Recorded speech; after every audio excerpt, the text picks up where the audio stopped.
Music theory is way more fun and simpler than you think. Just by paying close attention to a few notes, you can really open up a whole universe of how to understand music from the core. And this way, you can really transform your technique, whether you're a performer, you're a producer, composer, or improviser. This is why we're going to start very basic with scales and modes. I'm going to explain it in a way I wish I was taught back when I was learning as a student. Before we get started, please note that the expanded version of this video, which includes 21 chapters and original exercises to help you master scales and modes, is available on my website. I'll provide links below. Here's a very famous sonata by Mozart. In this section here, we have a bunch of scales, and each are starting at a different point. First from A, then G, F, and so on. Does this mean that we're using different types of scales? The answer is no, because the context tells us that we are in the key of C major. Now, if Mozart used a different scale, for example, C harmonic minor, it would sound like this.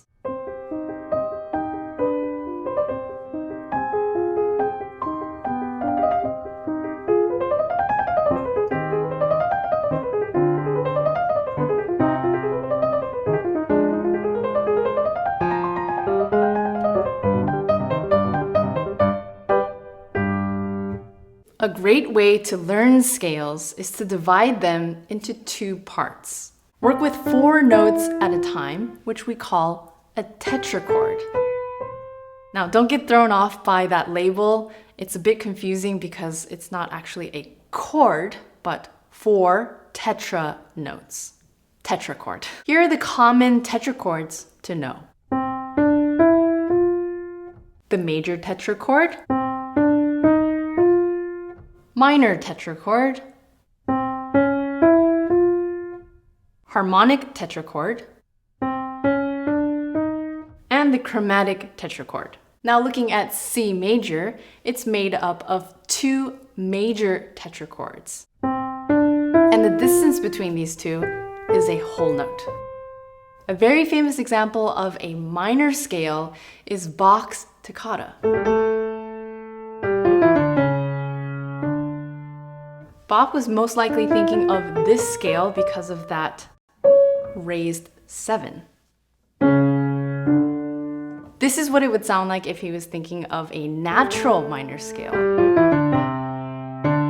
And as you can hear, it's just a little less effective in this context. Let's break down the harmonic minor scale. It's made up of a minor tetrachord and a harmonic tetrachord.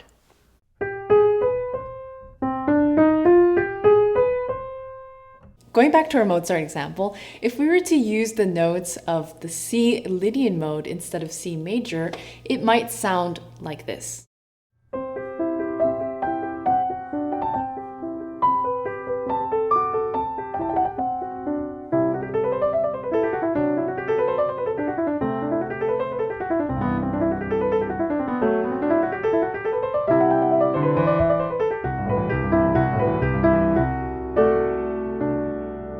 So as you can hear, just by changing one note, so the F became F sharp, it brightened the sound and it has that uplifting quality. I want to explore one more variation with this Mozart using C Dorian, which is a very commonly used mode.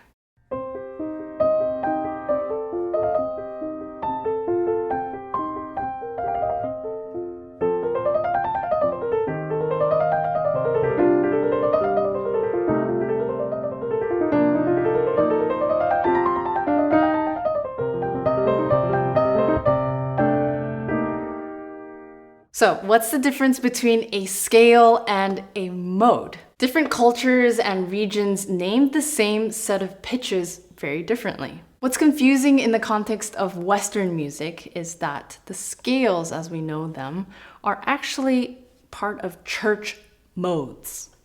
There's a long history behind where these sets of notes come from. What's good to know is that the names come from regions in Greece, but the naming system we know of today comes from the Christian church from the Middle Ages. Each mode was used for different purposes because they have different emotional colors behind them. There are 7 church modes, and learning them is very simple, especially at the piano.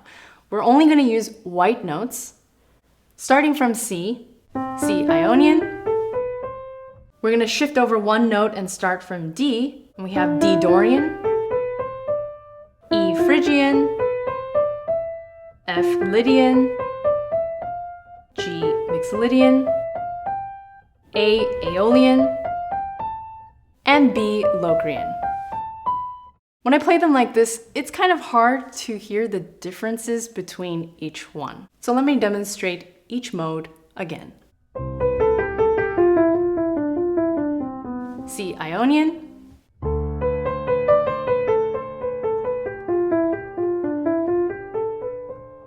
D Dorian,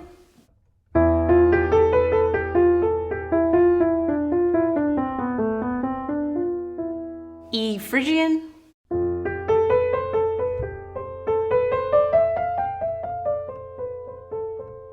F Lydian. What I was doing was holding down the root of each mode.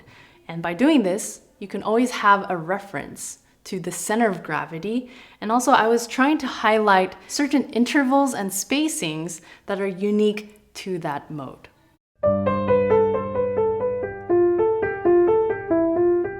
G Mixolydian,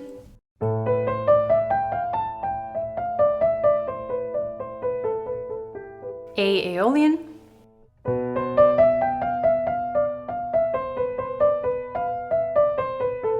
and B Locrian. Bobby wants to know, why don't we just use the word modes? When do we use the word scales? I'm going to improvise something and think about whether you would refer to this as C Ionian or C major.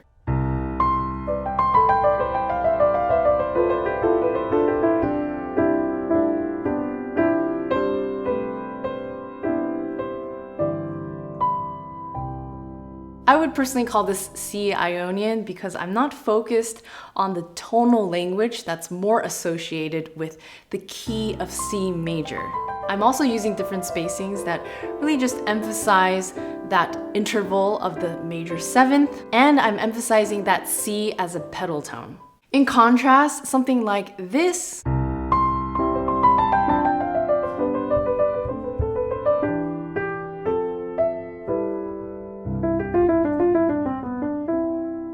I would refer to as being in C major because I'm thinking of chord progressions that are closely tied to tonal language in C major. Now let's switch to minor. Would you call something like this in C natural minor or C Aeolian?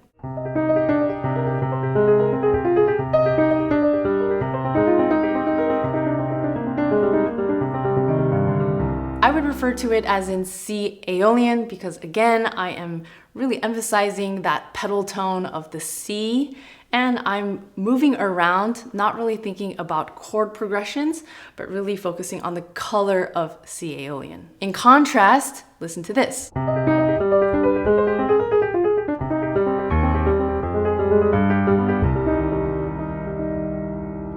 This to me feels more like C minor, specifically C harmonic minor, because I'm emphasizing that major 5 chord. With something that's modal, you probably will not hear a major 5 chord in the context of C Aeolian, for example. So as you can tell, context really matters. Again, if you're interested in the expanded version available on my website, follow the link in the description. Thank you so much for subscribing. Thank you to my patrons on Patreon, and I'll see you very soon in the next video.